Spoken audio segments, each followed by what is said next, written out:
if you can change or delete music on Instagram post. So while posting various things on Instagram, we tend to put music, right? Like over here and in every one or the other post, we can see people posting their posts with musics. Okay, in my case, I haven't done it, but most people they do it.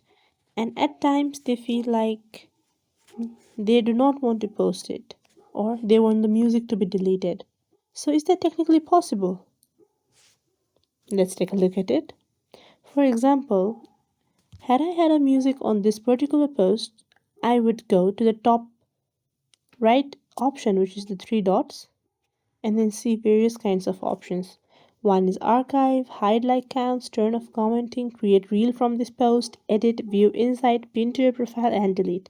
There is no such options like editing the song. So technically, according to the features provided by Instagram, you cannot change or delete music on Instagram post. One simple thing that you can do is you can either archive or delete this post and then repost it with the music of your choice or without the music of your choice. That's the only way out. I hope all your confusions are cleared out.